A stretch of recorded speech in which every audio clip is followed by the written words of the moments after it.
Feels good today. I love the different photos people choose. I haven't figured out how to do mine. Mine just showed up automatically, but I do love all the flowers, and some people have vegetables or their family. So sweet. Yeah, a good approach. I have nothing. That's lame and unacceptable. No, everything's acceptable these days. That could be like an amazing icebreaker. It's like, okay, like change your photo to your favorite, whatever. And that would be also tech literacy moment. Right? Yeah. I need a little bit of that. I know, don't we all? Yeah, I need that too. All right, well, hello everyone that's joining, and we'll let people just join as we go. But I do want to start, hey, welcome. I do want to start with a little icebreaker that we can popcorn around, or you can just unmute if you feel like you want to participate. This is our garden chat series, so it's pretty informal, and we've got some fun stuff to talk about today. But I'll start, and my name is Catherine. I'm a program coordinator with Big Green.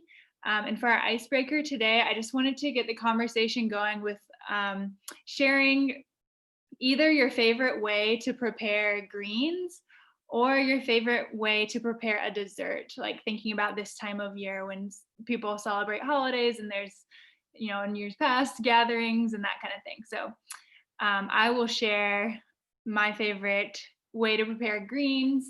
I'm from South Carolina, so definitely grew up eating lots of collard greens, traditionally cooked in like bacon. I'm now a vegetarian, so definitely love to like dress them up with lots of garlic and olive oil. And that is one of my favorite things with collard greens or mustard greens. And yeah, so I'll just leave it open to anyone who wants to unmute and introduce themselves and maybe share your school, and then your favorite way to enjoy greens or a dessert.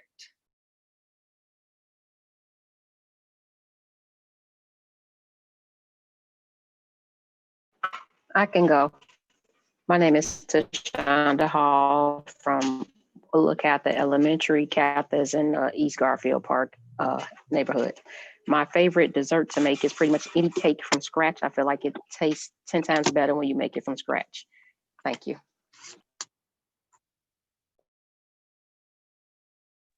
My name is Shireen Scott. I'm from Langston Hughes Elementary School.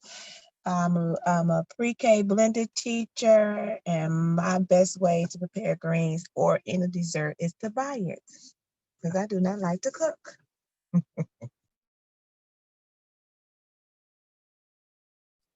Okay, now I don't feel that bad going next. After that, mine can't be that bad. Just kidding. Well, I like, especially around this time, I like any desserts that are like hot or warm or smell, like the winter spices. So I love rice pudding. I love the rice pudding my mom makes because she adds like cinnamon, so it ends up smelling very nice, like cinnamony, goes along with the fall theme, and it's very warm. So when you look outside and it's cloudy and you're enjoying your warm rice pudding, it just gives you this sense of like comfort and like everything will be okay. So that is my favorite way to enjoy dessert. Hi, I'm Grace. I teach at the neighborhood school in New York City, and I teach a second and third grade ICT class. And I love greens. My favorite kind of greens is the freshest kind that you get from a local farm where you know the farmer. And it's a mix of really like tender baby greens that have like a little bit of a bitter flavor, like some mustards, a variety of mustards, and some crunch to it, really flavorful. And I love it with a homemade vinaigrette with a champagne vinegar and a little bit of Dijon mustard and some fresh tarragon from the garden, and just like whisked up and dressed, and I could have a whole bowl of that to myself. You want to swap with the cooking demo with me? I'm fine with that, or any of you.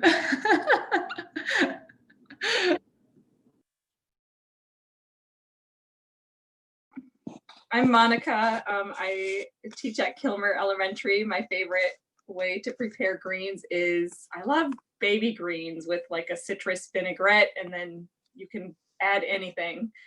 I don't know, mozzarella or goat cheese or grapefruit or some pumpkin seeds. Just so many things.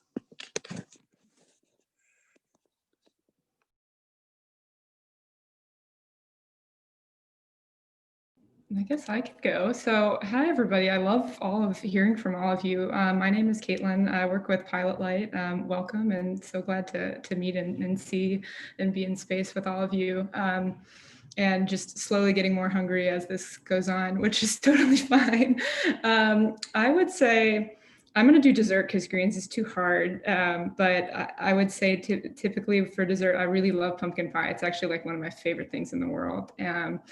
And when I was growing up, I didn't really understand, like I didn't love it like I should have. And then my grandpa at the time used to, before he passed, he would always tell my grandma, he'd be like, put more spices in that, like make it more spicy, make it more flavorful. And over time, my grandma just like started doing it because he would complain if it wasn't like how he liked it.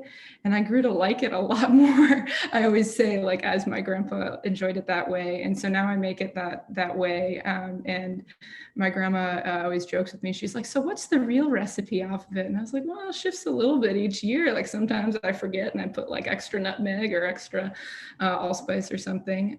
So that's probably my favorite thing to make dessert wise, especially this time of year.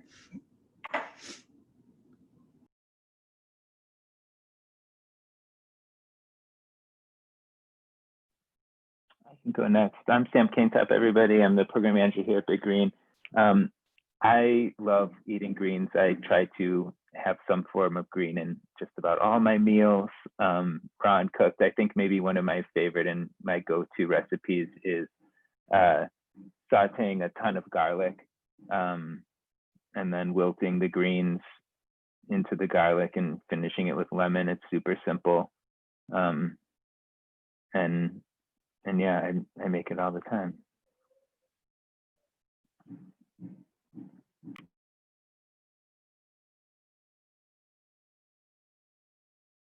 Go next. This is Kim Walls, and I'm with Beethoven. I work with garden program, also Pilot Light.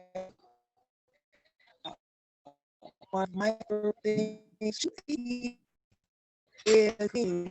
So you always make for 1 year and getting and I and it was absolutely delicious. And I haven't made anything else. I mailed out it's so Hey, Karen, we're having a really hard time.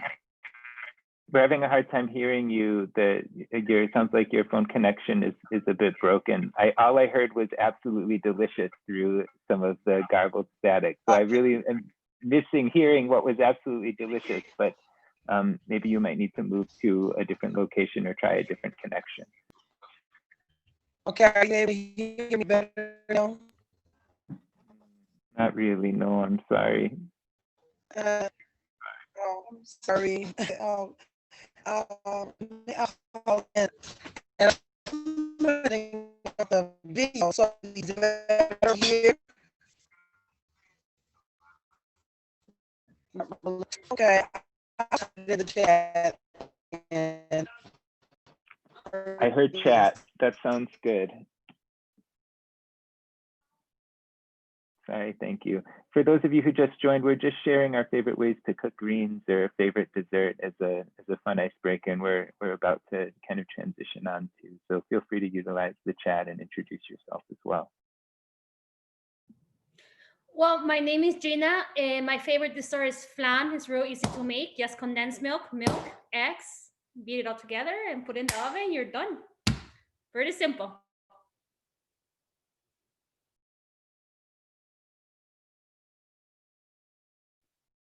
everyone. My name is Alana Marder Epstein. I am a program coordinator with Big Green. My favorite dessert to make, I think, would have to be, I also really enjoy pumpkin pie and just pies in general, but blueberry and cherry pies are the key to my heart.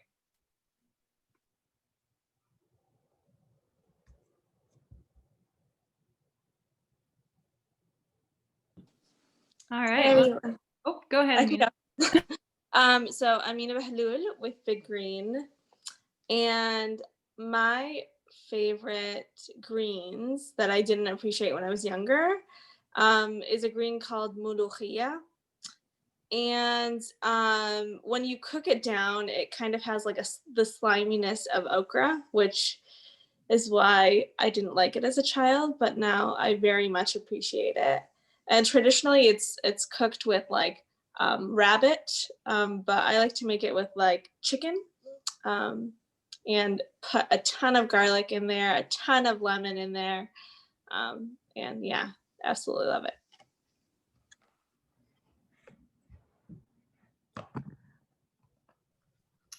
Sounds amazing.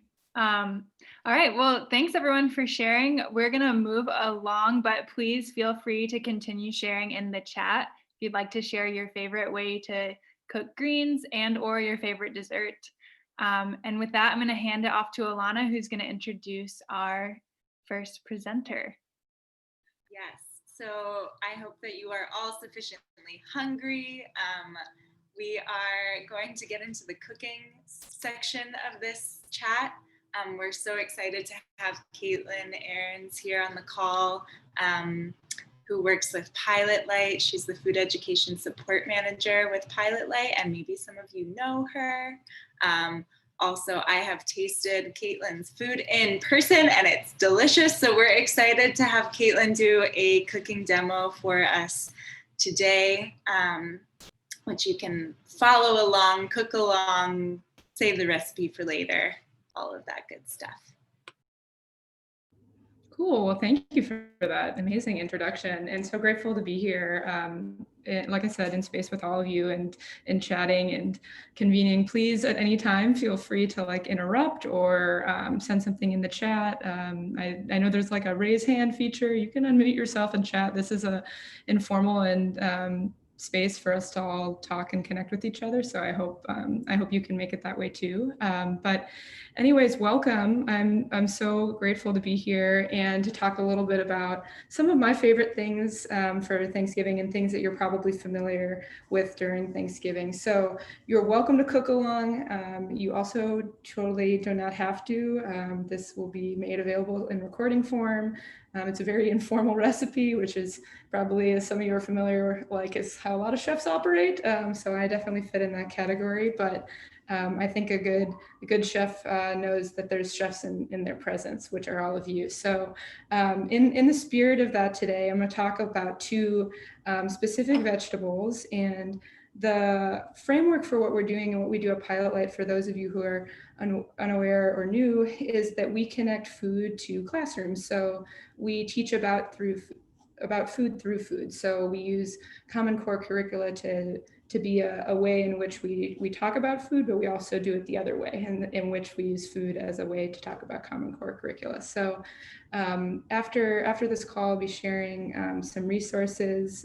I'll put it in the chat after I finish too, but we have a number of lessons available on our Food Education Center that are all free. Just have to make an account, and you can access those. Some of those you don't even need an account, so to speak, to access, but they're designed and made by teachers for teachers to use during this time. And we're going to be launching some e-learning resources in the second week of December, which a few of our fellows here are already in process of workshopping those. And what we're doing today is actually based off of one of those. So be following up with that in early December as something you can use in your classrooms, or even you personally, just for your own development. So with all of that said, we'll get to the fun stuff. And we're going to start today by talking about two different vegetables. And the first one is a root vegetable. So you might have noticed on your ingredient list, which you're probably like, that wasn't a very formal ingredient list. The first thing would have been a root vegetable. So in this case, I'm using a potato, but it really could be anything you'd like. You could use a squash. You could use a sweet potato, which is definitely one of my favorite things this time of year. You could use a carrot, would be a root vegetable too, or a beet or something like that. And very flexible in terms of any of those things or any type of them. So I'm Irish and Swedish, so we talk about potatoes a lot. Potatoes did not come from Ireland. They definitely came from Peru. So thinking about where things come is definitely a fun exploration with students, and something that's important for this time of the year more than ever, but just in general, understanding indigenous foodways and the places and the cultures where foods came from. So we think about Peru when we think about potatoes. But I love potatoes and use them in all different sorts of ways. They come in all different shapes and sizes, as you probably know. This is a Yukon Gold, I believe. And so this is a pretty, potatoes are classified as like starchy and less starchy, basically, or like more like moist. And so they're like on some sort of scale there. So this is a German butterball, which is a very like moist potato. So it does really well when you boil it, for example, but technically you can cook any potato in any way. It's just like how it does best, or like how it releases the flavor, so to speak. And then, oh, I have another one here, which maybe is familiar too. This is like a red Bliss potato. So sometimes you see these in, you know, sort of like more round size, like what we had, but a red coating on the outside. And then of course, Idaho potatoes, or, you know, russet potatoes, which is definitely a potato that I grew up on. I would be remiss if I didn't give a major shout out to my favorite form of potato, as a child, and honestly still as an adult, the Idaho roasted garlic. And no, this is not an advertisement for Idaho and mashed potatoes, but this is a really great way to learn and understand about potatoes too, that is shelf stable, and another way that you can find potatoes. So you can find them dried like this. Just have to add water. You can jazz them up with like any of your own spices and seasonings, which is kind of a fun thing. That's what we used to do as kids. And I used to like always help my mom make these and do different kind of like things with them. There's all different sorts of flavors, which is cool. Or obviously you can have a fresh potato. And then I don't have them today, but they do sell like frozen potatoes in any form of like hash or sometimes whole. And if there's something I'm missing, please put it in the chat, because I'm sure I'm missing things in potato land, or what your favorite potato is, or root vegetable, or anything like that. I definitely want to know. Oh yeah, see, waxy. Yeah, exactly. Nice. So we're going to talk a little bit about this potato and how we're going to cook it.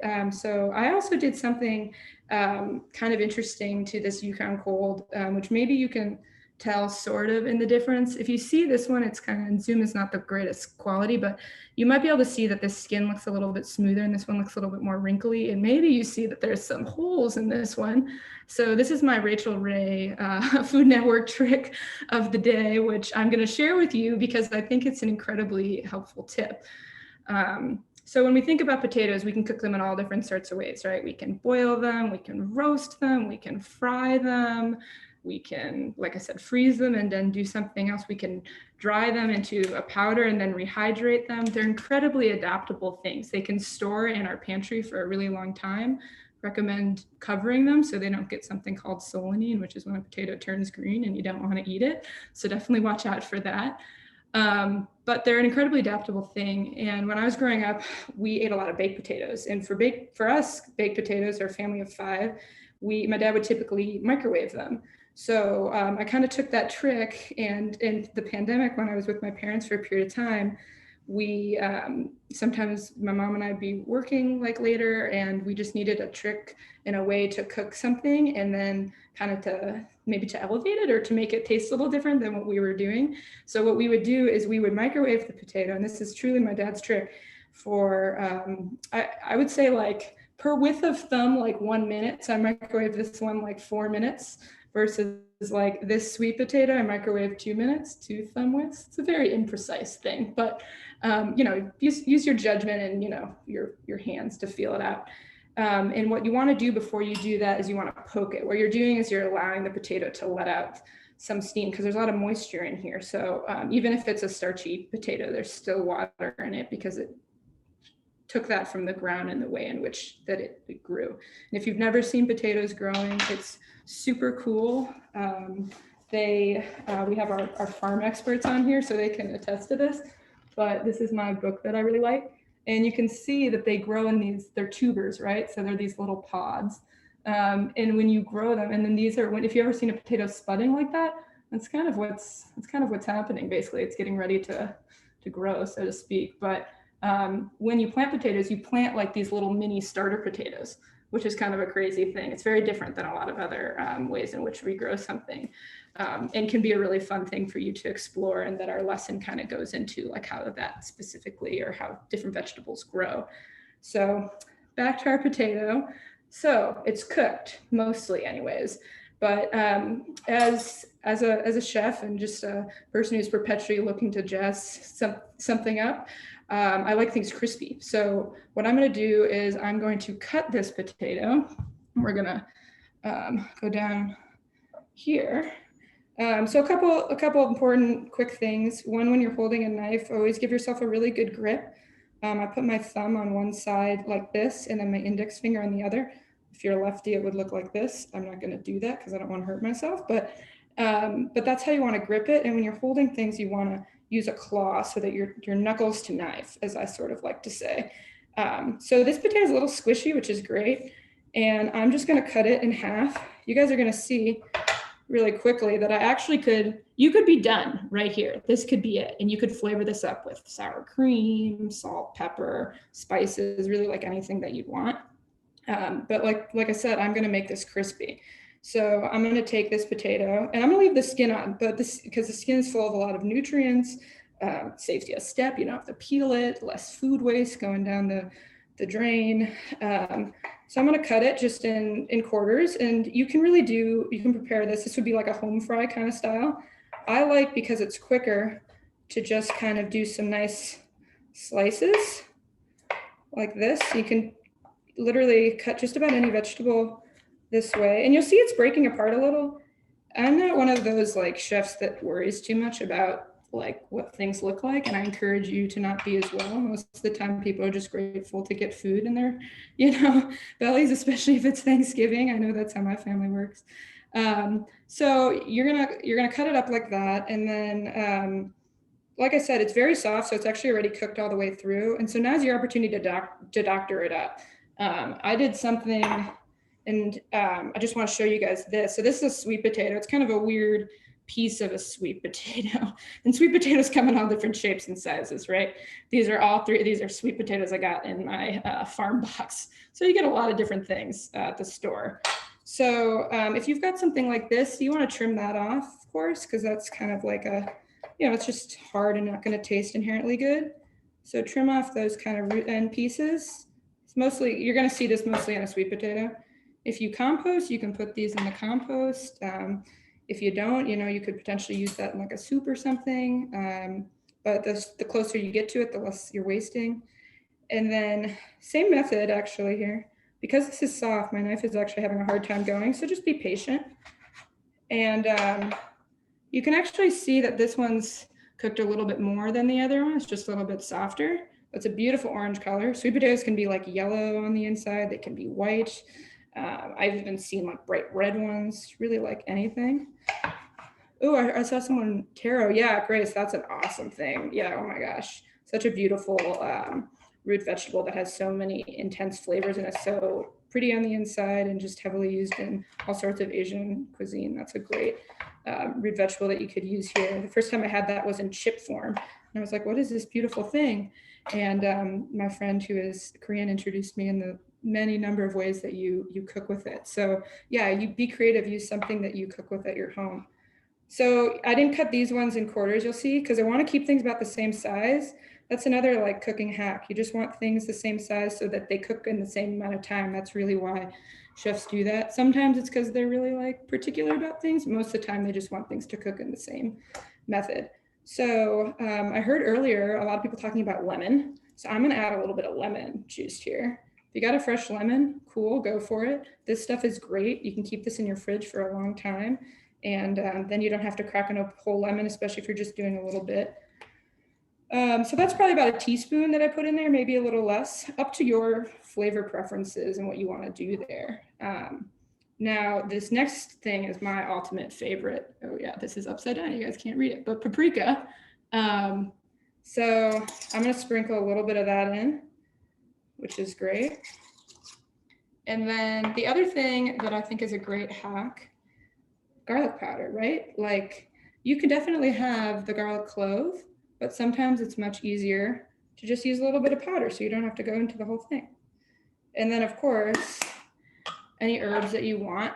I'm going to use a little bit of parsley because I like the little kind of green flavor and neutralness of parsley, but use something else that you have. Use fresh if you like it. A little bit of salt. Oops. Make sure you don't use the big end like I almost did. And then pepper. I almost always use pepper in everything that I do. Just gives a nice like round flavor. And then the last thing that we'll do really quickly is get a little bit of olive oil and just drizzle it over to coat and give it a toss. You can use your hands. You're going to be cooking it anyway, so from a food safe perspective, you should be good. And what you'll do is you'll put it on a lined sheet pan just to make your cleanup so much easier. Make sure you spread them out. You don't really want everything clumping, plus you want it to get crispy on both sides. And that's basically it. So I'm going to put that in my 425-degree oven on the top rack and let those cook. So we're going to quickly talk a little bit about our next thing, which green beans. So green beans are another thing that are really beautiful because they grow in an entirely different way. So I don't have a picture of how they grow, but this is a really cool picture of just how broad the many types of beans are. Sort of food joke in there. There are broad beans in this picture, but so really neat and grow on a long vine, which you can kind of see here, but and often are trained upwards. So they grow above ground when we're thinking about food, which means that they are going to be available till a certain time of the year, and then you're not going to be able to find them fresh, unless they're growing in like a greenhouse or California or something like that. So I got a lot of green beans in my my farm box, and so I froze them. When I grew up, honestly, I ate pretty much exclusively green beans, and we had them frozen almost all the time. My parents would often boil them, and sometimes they'd be different styles or cut in half like this.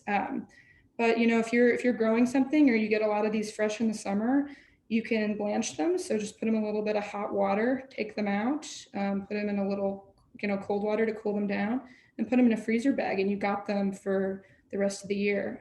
Or you can, most of the time you can find these year round in your freezer section.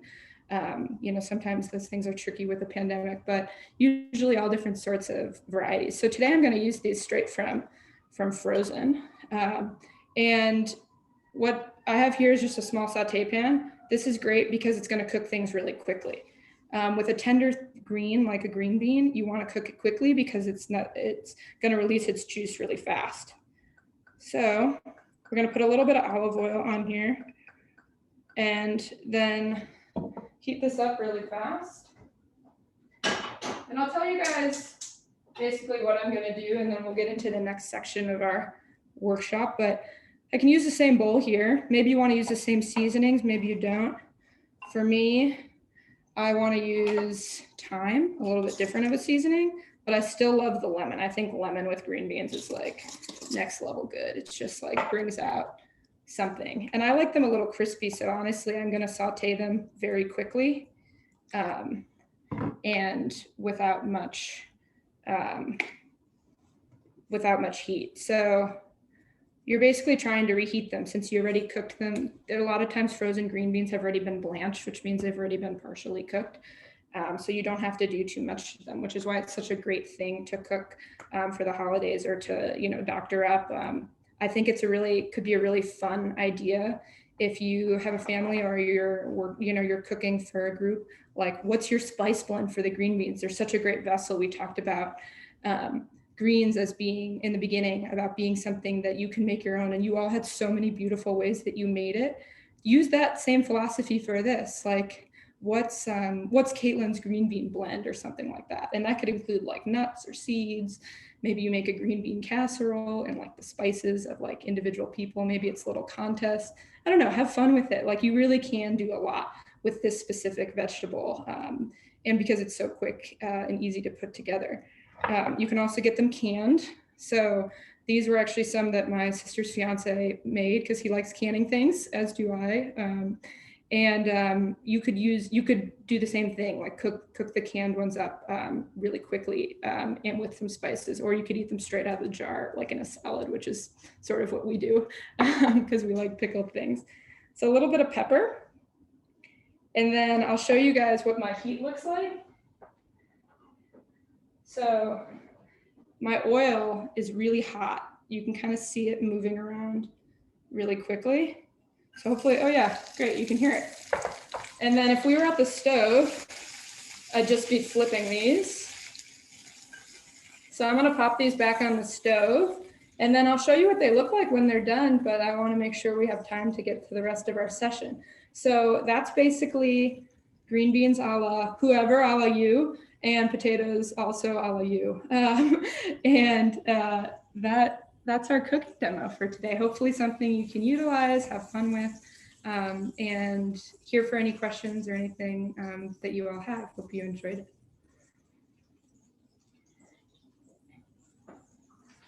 it. Thank you. Thank you so much. Lemon juice at the end too. That would be great. Yes, season throughout your cooking process. Catherine knows what's what with that. Totally. Lemon and salt balance themselves. Like, you know, you're like, oh, this needs a little something. Check if it needs lemon or salt. Or acid or salt. You know, vinegar could work too.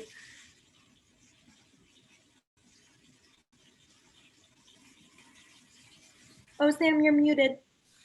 I'm gonna mute myself so you guys don't hear. Thanks, Alana.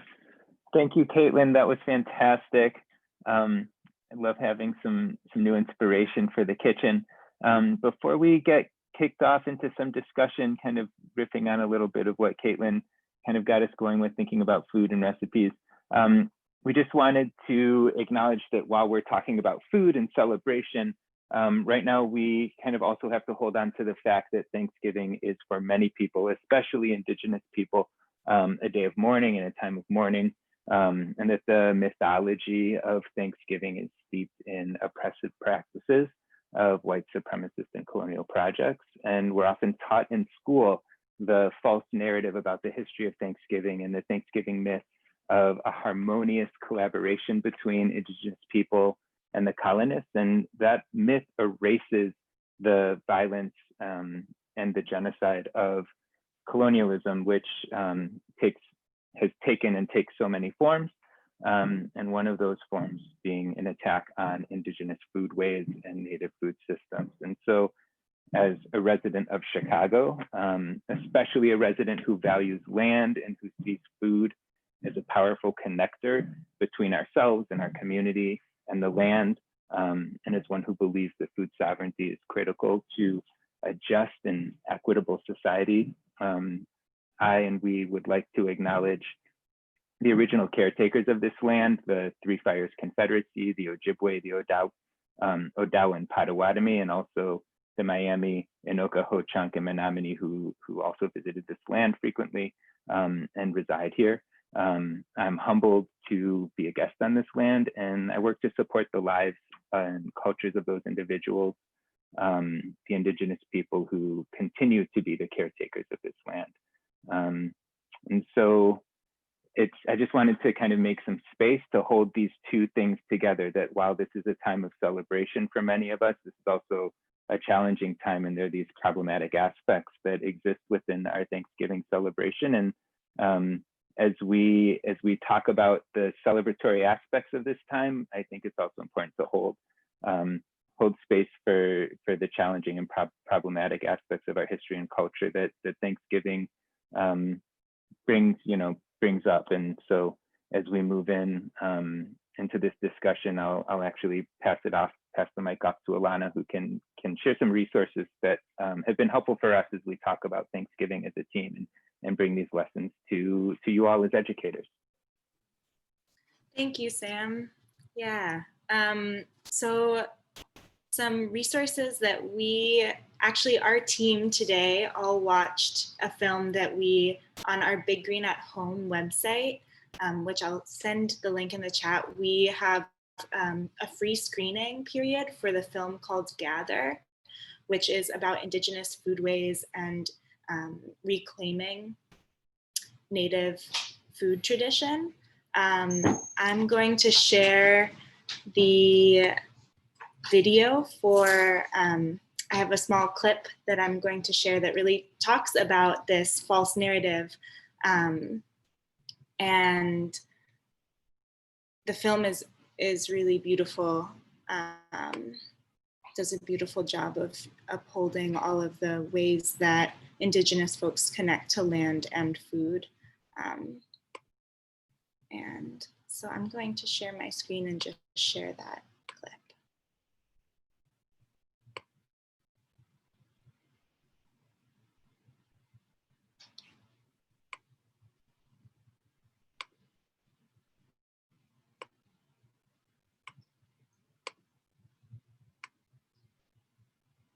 You guys were the last people to be contacted, and we're the first people to be contacted.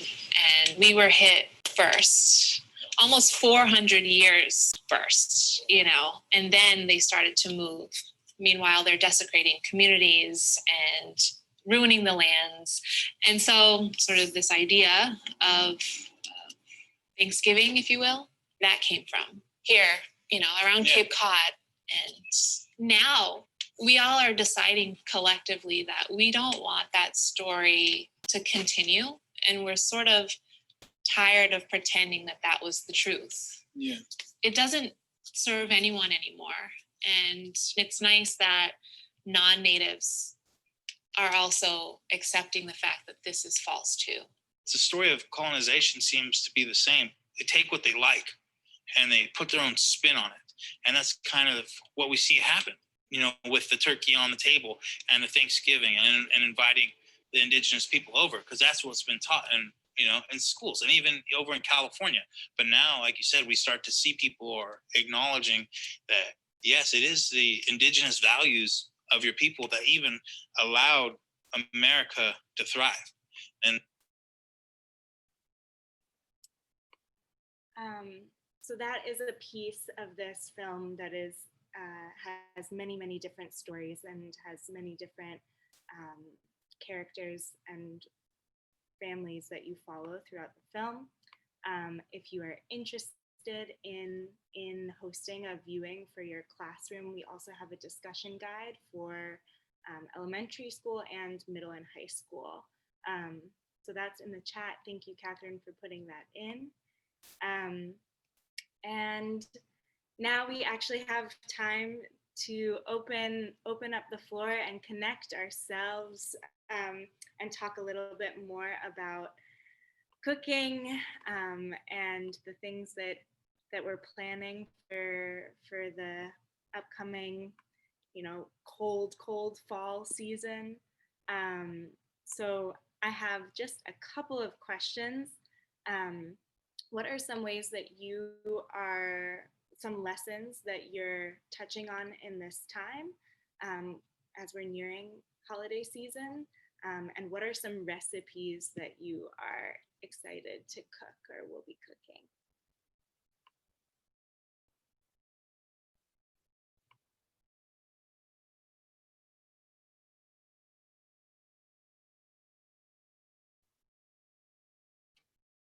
And I'm also going to share some links to some lessons in the chat that we found helpful when talking about Thanksgiving. I'll jump in. I just ordered I'm a music teacher, so I'm not finding really great ways to connect with students about food right now.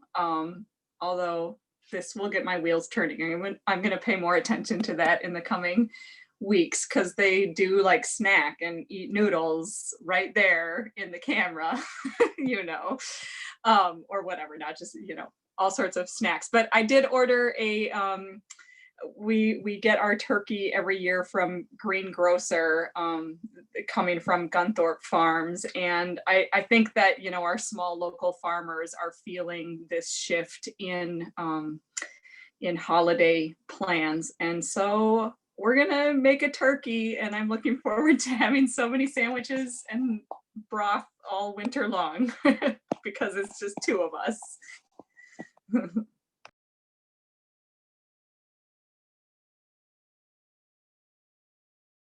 That sounds so good.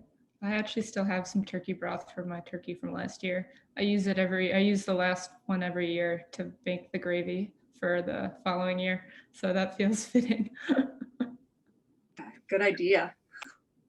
Well, it's only good for, well, it's like good more than a year, but like kind of only for a year. So we're testing our immune systems, but I guess we're doing that when we go outside anyways.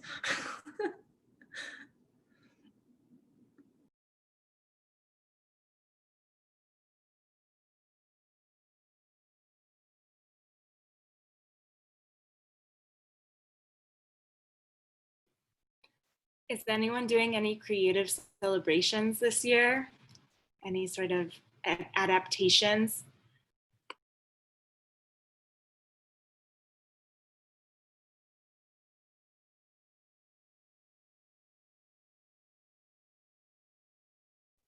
I'll piggyback off of what Monica said. Yeah, this year we're kind of supporting some local restaurants and stuff that are putting out some cool like sides and pies and that kind of thing, rather than just like cooking everything ourselves. And yeah, we have fewer people, so smaller portions and less cooking for me, but hopefully, you know, supporting some local businesses, which is fun too.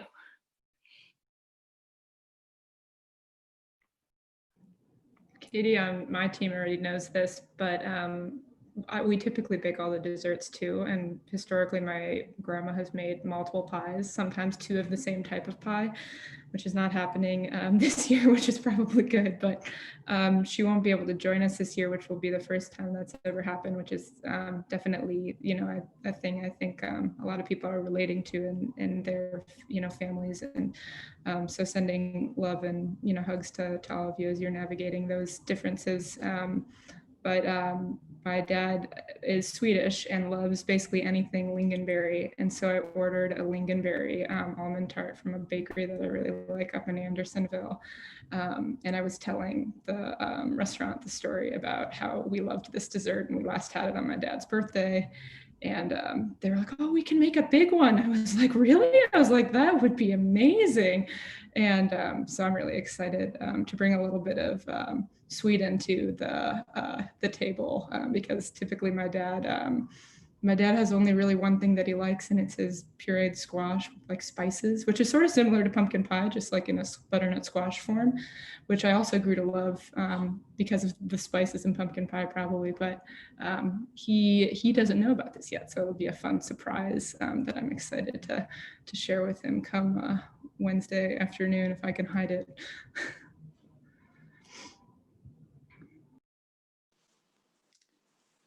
In my class, we just shared a pilot light lesson about kitchen safety, but about onions and about how to cut onions and about how to make onions. And so we learned how to sweat and then how to saute and then caramelize. And kids were into that. And I thought that maybe we could take it one step further and teach them how to make sour cream onion dip, so that it could be like an appetizer at the, you know, family dinner or any time basically. And all of my kids love chips, so it could be like, you know, like an advanced version of eating chips. But for Thanksgiving, it's really just the two of us as opposed to, you know, a big family dinner. And I'm gonna really miss that like everybody else. And it doesn't really make sense for me to, I mean, like, I don't know. We always buy a live turkey that's been like freshly killed. I know that sounds terrible, but that's what I am used to, and it tastes great. And so I'm gonna look for that. But if we don't find it, I'm thinking about making my sweet potato dish that I've made for like, I don't know, since college. So it's been like 25 years. And we take southern yams and then we cut them into like little rectangular prisms like that. And my parents always, I mean, they're not going to be with us, but like we always shave off the corners so that they don't like mush. And so they're sort of like nice and like beveled. And then I like to cook it in, don't judge, I like to cook it in butter and white wine and brown sugar. And I just like keep cooking it. And then when it boils down, I like put more white wine in it. And then like, you know, I just like cook it really low heat until it gets like just soft and like the flavor soaks in. And that's like my favorite thing. And it's great as leftovers. It's great warmed up or cold, and I don't care. Nobody else eats it. Like, I love it. And I figured just gonna make it for myself. That sounds amazing. I think we have all gotten our appetites ready, ready for the night. You can see suddenly I'm in the darkness. Sunset's so early these days. And we have reached the end of our chat time. Thank you all so much for joining us today. It was really wonderful. Caitlin, thank you for sharing the recipe. So nice to hear all of your stories. Again, feel free to check those links in the chat for further resources, and we will be in touch moving forward. I hope you all have a safe and healthy holiday season, and take care of yourselves. Yeah, thanks everybody. And if you don't catch the links in the chat, we will send a follow-up as well, as usual. Bye, everyone. Bye, everybody. So nice to meet you. Hungry together. Oh, hi, Karen. I know she's got a whole backdrop. Hi, thank you so much.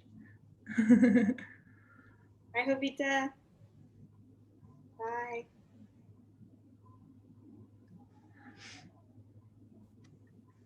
It looks sunnier wherever you are, Suzanne.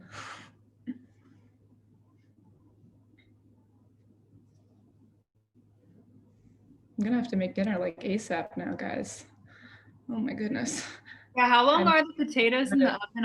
I don't know if I missed that, but I put some in it was very loose. I kept them in there about 15 minutes. Yeah, they're done. I was gonna show you, but the green beans turned out great. Green beans. And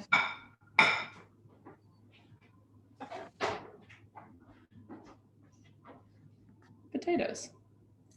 A little crispy. I like them like still a little soft on the inside, but you could go further with these if you wanted, and you could go hotter.